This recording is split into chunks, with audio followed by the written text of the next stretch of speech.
اگلا سوال انہوں نے لکھا ہے کہ جی حقیقت ایک ہوتی ہے یا دو یا تین حقیقتیں ہوتی ہیں؟ اگر حقیقت ایک ہوتی ہے تو چاروں ائمہ اختلاف کے باوجود برحق کیسے ہیں؟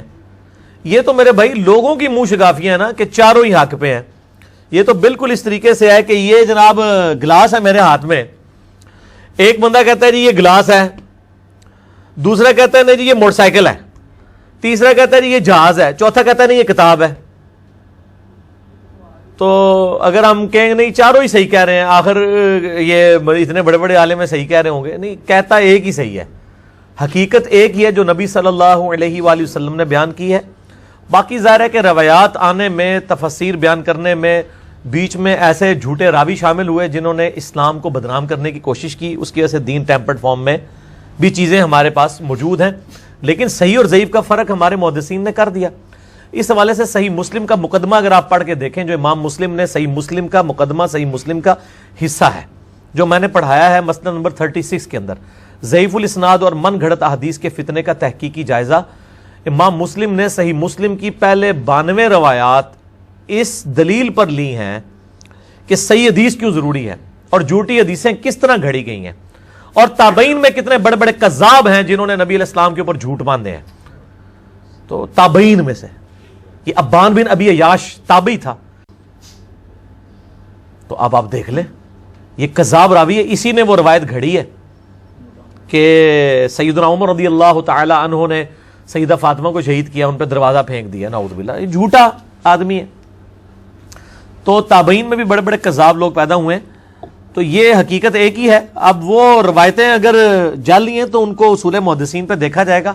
اور پھر سب سے بڑی حقیقت تو ہمارے پاس قرآن کی شکل میں موجود ہے. یہ فوراً روایتوں کے اوپر چلے جاتے ہیں. مجھے پہلے بتائیں کہ امت میں سے کتنے % لوگ ہیں جن کے عقیدے قرآن کے مطابق ہیں؟ اور یار آپ پاکستان کی 22 کروڑ آبادی میں سے 15 کروڑ سے زیادہ آبادی تو قرآن پاک کا پہلا صفحہ سورہ فاتحہ کا ٹیسٹ نہیں پورا کر سکتی. ایاک نعبد و ایاک نستعین. حدیثوں پہ تو بعد میں آئیں گے، پہلے یہ تو ٹیسٹ پورا کریں. یہ تو کبھی کسی بابے سے جا کے مانگتے ہیں، کبھی کسی قبر کے اوپر جا کے مانگتے ہیں، اور قرآن میں وہ نماز میں پڑھتے ہیں ایاک نعبد و ایاک نستعین، وہ نماز میں ہی رہ جاتا ہے. تو پہلے قرآن کے اوپر آئیں. قرآن ہماری ٹیکسٹ بک ہے. وَأُوحِيَ إِلَيَّ هَذَا الْقُرْآنُ لِأُنذِرَكُم بِهِ وَمَن بَلَغَ. اے محبوب صلی اللہ علیہ وآلہ وسلم فرما دیجئے قرآن میری طرف اس لیے وحی کیا گیا تاکہ اس کے ذریعے میں تمہیں ڈر سنا دوں، اور جس تک یہ کتاب پہنچ جائے وہ بھی اسی کتاب کے ذریعے ڈر سنائے، اسی کے ذریعے لوگوں کو تبلیغ کرے. قرآن کو لے کے چلیں نا، روایتوں کو بعد میں دیکھیں. اور روایتوں میں بھی یہ جو 2 مین کتابیں ہیں بخاری اور مسلم، اس پہ تو کم از کم اہل سنت کا اتفاق ہے. شاہ ولی اللہ دہلوی نے حجت اللہ البالغہ میں لکھا ہے کہ بخاری اور مسلم کی تمام متصل الاسناد مرفوع احادیث قطعی الصحت ہیں، ان کی صحت کے اوپر امت کا اتفاق ہے. تو پہلے یہ 7563 حدیثیں بخاری میں اور اتنی مسلم میں. یہ کو 15,000 روایتیں تو پہلے پڑھ لینا آپ، پھر اگلی پھر روایتیں دیکھیں گے. 80% دین تو اس میں کور ہو جاتا ہے، اور عقائد تو 100% قرآن میں ہے. قرآن بخاری مسلم پڑھتے نہیں ہیں اور روایتوں کے پیچھے پڑھتے ہیں. وہ جی حقیقت ایک ہے، جی وہ 4 ہیں. ایک ہی ہے میرے بھائی. جب آپ کو یہ سارے ٹیسٹ پڑھ لیں گے نا، آپ کو پتہ چل جائے گا کہ سارے فراڈ لے کے چل رہے ہیں. صرف صحیح بات جو ہے وہ بالکل واضح ہے، وہ کون لے کے چل رہا ہے وہ آپ کو خود بخود پتہ چل جائے گا انشاءاللہ تعالی. ہدایت اور صراط مستقیم کیا ہے؟ نبی علیہ السلام کا راستہ. اہدنا الصراط المستقیم، اے اللہ ہمیں سیدھے راستے پر چلا. شکر ہے سیدھے راستے پر، راستوں نہیں ہے. صراط الذین انعمت علیہم، راستہ ان لوگوں کا جن پر تیرا انعام ہوا. اور یہ کہتے ہیں جی جناب سارے ہی آگتے نے، تو پھر راستہ کیوں آیا ہے؟ آپ نے جو 4-5 راستے بنائے ہیں اس میں تو ایک راستے والا کہتا ہے کہ جو فاتحہ نہ پڑھے اس کی نماز نہیں ہے، دوسرا کہتا ہے جو فاتحہ پڑھے اس کے منہ میں جلتا ہوا آگ کا انگارہ رکھ دو، اور آپ کہتے ہیں دونوں ہی ٹھیک ہیں. تو یہ 2 راستے کس طرح بالکل 180 ڈگری ہو کے حق پہ کیسے ہو سکتے ہیں؟ ایک ہی بندہ بات صحیح کر رہا ہے نا. ایک بندہ کہتا ہے جی جناب یہ گلاس ہے، دوسرا کہتا ہے نہیں جی یہ گاڑی کھڑی ہے، تیسرا کہتا ہے جی موٹر سائیکل ہے. آپ کے جی سارے ٹھیک ہیں، اس طرح تو نہیں ہوگا. تو صراط مستقیم نبی علیہ السلام کا راستہ ہے. مسند امام احمد میں حدیث موجود ہے. میرا مسئلہ نمبر 78 کا نام یہی ہے، صراط مستقیم کی حقیقت اور قبر کے 4 سوال. اسی میں سے میرا کلپ ہے جو لاکھوں لوگوں نے دیکھا ہے. قبر کے 4 سوال، 3 نہیں 4. آپ یوٹیوب پہ جا کے لکھیں قبر کے 4 سوال. ہاں یہ آگئی آیت نمبر ہے 153 سورۃ الانعام. وَأَنَّ هَذَا صِرَاطِي مُسْتَقِيمًا، اور بے شک یہ ہے میرا سیدھا راستہ، وہی صراط مستقیم. فاتبعوہ اس کی پیروی کرو، ولا تتبعوا السبل اور ارد گرد کے شیطانی راستوں کی پیروی مت کرو، فتفرق بکم عن سبیلہ یہ تمہیں میرے راستے سے بہکا دیں گے، ذالک وصاکم بہ لعلکم تتقون یہ وہ چیز ہے جس کی اللہ تعالیٰ تمہیں وصیت کرتا ہے تاکہ تم اللہ کا تقوی اختیار کرو۔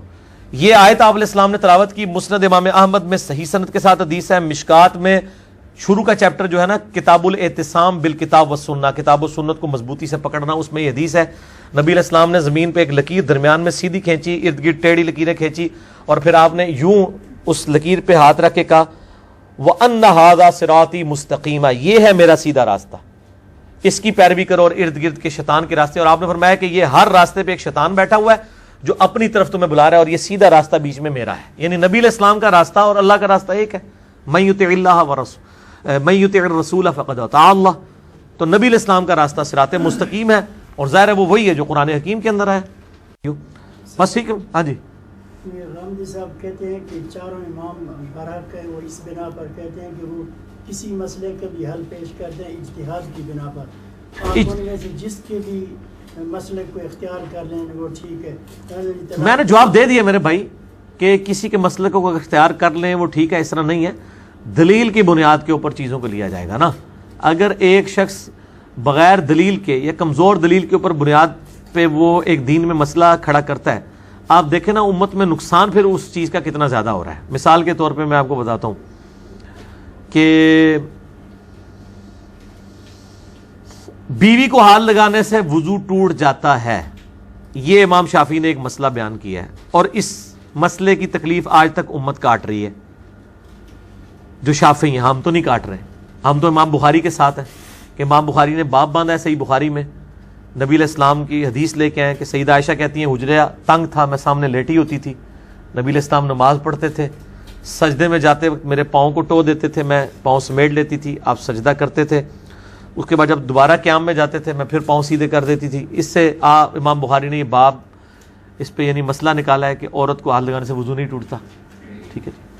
اب جو بندہ یہ بتا گیا کہ عورت کو ہاتھ لگانے سے، بیوی کو ہاتھ لگانے سے وضو ٹوٹ جاتا ہے، اس کی تکلیف آج امت کو اس طرح کاٹنی پڑ رہی ہے کہ انڈونیشیا اور ملیشیا کے جو شافعی ہیں زیادہ تر لوگ، آپ ذرا ان کی عورتوں کو حج عمرے پہ دیکھیں، ان عورتوں نے گرمیوں میں بھی دستانے پہنے ہوتے ہیں، وہ آپ یہ نہ سمجھیں انہوں نے پردہ کیا ہوتا ہے، چہرے ان کے کھلے ہی ہوتے ہیں، چہرے کا نقاب نہیں کرتی ہیں، اور پورے انہوں نے ہاتھوں کے اوپر یہاں تک دستانے باندھے ہوتے ہیں۔ آپ ان سے پوچھیں کیا تکلیف ہے آپ کو، تو وہ کہیں گے چونکہ ہم نے اپنے مرد کے ہاتھ میں ہاتھ ڈالنا ہوتا ہے، تو چونکہ خاوند کو ہاتھ لگانے سے وضو ٹوٹ جاتا ہے، تو اپنا وضو سنبھالنے کے لیے ہم نے یہ جو مصیبت کاٹی ہوئی ہے دستانے والی، تو ہاتھ تو پھر بھی پکڑا ہی ہوا ہے مرد کا، وچ خالی ایک شاہی آ گئی ہے نا، تو اس کا مطلب یہ پریکٹیکلی جعلی مسئلہ ہے، کیونکہ امت نے ریجیکٹ کر دیا، امت نے دستانہ پہن کے تو وہ یہ کام کرنا شروع کر دیا۔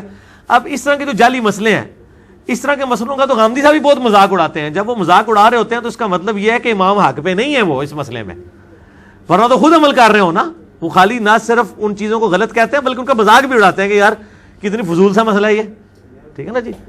تو اس قسم کے یعنی مسائل جو بیان کرتے ہیں، اسی طریقے سے آپ دیکھیں کہ خون نکلنے سے وضو والا مسئلہ ہے، روایت ہے ابو داؤد کے اندر کہ ایک صحابی کو یعنی وضو کے دوران یعنی نماز پڑھنے کے دوران تیر لگ گیا، ان کا خون نکلتا رہا، اور اسی حالت میں انہوں نے نماز مکمل کی ہے، نماز نہیں توڑی ورنہ وضو ٹوٹ جائے۔ ایک بندے کا اگر نماز کے دوران پیشاب نکل جاتا ہے تو کیا نماز جاری رکھے گا؟ وہ نماز ٹوٹ گئی، ایک بندے کا خون نکل رہا ہے، نماز ٹوٹ گئی، اور دوسرے ساتھی اس کو کہتے ہیں تم نے مجھے جگایا کیوں نہیں؟ ان کا میں نے ایک سورت شروع کر لی تھی، میں نے کہا میں اس کو اب مکمل کر کے ہی نماز مکمل کروں، یعنی کوئی شرعی عذر بھی نہیں تھا اس کے اوپر، دوسرے بندے کو بلا سکتا تھا، اس نے نماز مکمل کی، آپ علیہ السلام نے نہیں فرمایا کہ تیرا وضو ٹوٹ گیا تھا، تو خون نکلنے سے وضو نہیں ٹوٹتا۔ اس مسئلے میں امام شافعی کا موقف ٹھیک ہے کہ وضو نہیں ٹوٹتا، امام حنیفہ کا غلط ہے، اور امام بخاری کا بھی یہی موقف ہے کہ خون نکلنے سے وضو نہیں ٹوٹتا، امام ابو داؤد نے بھی یہی موقف اڈاپٹ کیا ہے۔ اور یہاں پہ وہ مذاق اڑا رہے ہوتے ہیں جی کہ جی وہ لوگ جو ہے اپنی مرضی کا دین لیں گے، جب ان کا بیوی کو ہاتھ لگانا ہوگا تو وہ حنفی بن جائیں گے، جب وضو توڑنا ہوگا تو شافعی بن جائیں گے۔ نہیں بھائی، ہم محمدی بنیں گے ہر مسئلے میں، نبی علیہ السلام نے ہر چیز کھول کے بیان کی ہے، مضبوط روایتیں لے کے پھر اگلی بات کریں گے۔ زیادہ فضائل نماز والے چیپٹر میں یہ واقعہ نقل کیا ہے، اس کے بعد انہوں نے عجیب و غریب اس سے رزلٹ نکالا ہے۔ یہ حدیث جب انہوں نے لکھی نا، وہ حدیث تو لکھ رہے تھے کہ صحابہ کا نماز میں خشوع خضوع کتنا ہوتا تھا، فضائل اعمال میں فضائل نماز والے چیپٹر کے اندر۔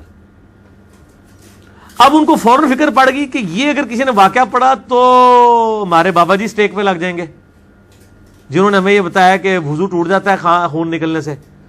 تو انہوں نے نیچے فے لکھا, فائدہ جس کو میں فساد پڑھتا ہوں, فے ہے وہ فساد. انہوں نے لکھا کہ فے لکھا کہ جی اس واقعے سے جو یہ مطلب اس صحابی کا خشوع خضوع تو ثابت ہو رہا ہے, لیکن اس سے یہ ہو رہا ہے کہ وہ اس کا خون نکلتا رہا تو اس کا وضو کیوں نہیں ٹوٹا. تو انہوں نے کہا کہ امام شافعی رحمہ اللہ تعالیٰ کا بھی یہی موقف ہے کہ خون نکلنے سے وضو نہیں ٹوٹتا. ہو سکتا ہے وہ صحابی بھی امام شافعی کے مذہب پر ہوں. کیوں ہنس رہے ہو؟ بزرگاں نے لکھا ہے.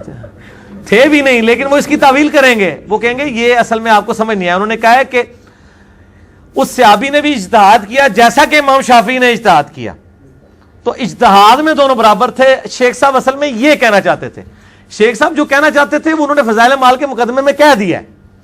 فضائل اعمال کے مقدمے میں شروع میں لکھا ہے کہ ڈاکٹروں نے مجھے چند دنوں کے لیے دماغی کام سے روک دیا کیونکہ مجھے ایسی دماغی بیماری لاحق ہو گئی تھی. تو میں نے یہ سمجھا کہ میں ان فراغت کے ایام کو اس بہترین مشغلے میں صرف کروں کہ میں یہ کتاب لکھ دوں جو میرے پیر صاحب نے کتنے عرصے سے مجھے ترغیب دلائی ہوئی تھی. تو میں یہ کتاب نہیں لکھ پا رہا تھا, تو مجھے ڈاکٹروں نے چونکہ دماغی کام سے روک دیا, اس لیے میں نے ضروری سمجھا کہ میں ان فارغ ایام کو اس کتاب لکھنے کے مشغلے میں صرف کروں. تو یہ کتاب انہوں نے اس وقت لکھی ہوئی ہے جب ڈاکٹروں نے ان کو دماغی کام سے روک دیا تھا. تو وہ اس لیے پھر اس قسم کے جملے نکلے ہیں. تو ظاہر ہے جب وہ شرعی معذور ہیں ہم ان پہ فتویٰ نہیں لگاتے, کیونکہ صحیح بخاری مسلم میں حدیث ہے کہ جو شخص پاگل ہے یا بچہ ہے یا مجنون ہے, اگر وہ مطلب اس سے کوئی اس طرح کی حرکت ہو جاتی ہے تو اس کے اوپر کوئی شرعی گرفت نہیں ہے اس حوالے سے. تو اگر وہ انہوں نے خود بتا دیا کہ میں شرعی مریض تھا, اور اب یہ ان کو سوچنا چاہیے تھا کہ انہوں نے یہ کام کیوں کیا اس حالت کے اندر, تو اگر انہوں نے کر لیا تو اللہ تعالیٰ ان کو معاف کرے. لیکن پچھلوں کی معافی کوئی نہیں ہے جن کو یہ پتہ چل گیا کہ ایک بندے نے ذہنی توازن صحیح نہ ہونے کی حالت میں دماغی طور پہ جب ڈاکٹروں نے ان کو ذہنی کام سے روکا ہے, یہ نہیں یہ سمجھتے ہیں کتاب و سنت کا کام یہ کوئی ذہنی کام نہیں, حالانکہ سب سے زیادہ یہ ذہنی کام ہے. اس وقت یہ انہوں نے لکھا ہے, ان کی تو شاید معافی ہو جائے, پچھلوں کو چاہیے کہ وہ کان چاٹ کے اس طرح کی چیزیں نکالیں. جناب فضائل مال میں ہی لکھا ہوا ہے کہ ایک بزرگ تھے, وہ 12 دن تک انہوں نے ایک ہی وضو سے ساری نمازیں پڑھی. 12 دن تک تو یہ نہیں کسی صحابی کے بارے میں بھی نہیں ملتا, کسی تابعی کے بارے میں بھی نہیں ملتا. یہ کون سا بندہ ہے جو 12 دن تک ایک وضو کے ساتھ ساری نمازیں پڑھتا رہے؟ تو بس اس طرح کے واقعات پھر اسی لیے آئے ہیں نا میرے بھائی. بس ٹھیک ہے, اس کو کنکلوڈ کریں, انشاءاللہ باقی سوالات اگلی دفعہ کریں گے. سبحانک اللہم و بحمدک اشہد ان لا الہ الا انت استغفرک و اتوب الیک وما علینا الا البلاغ المبین. جزاکم اللہ خیر.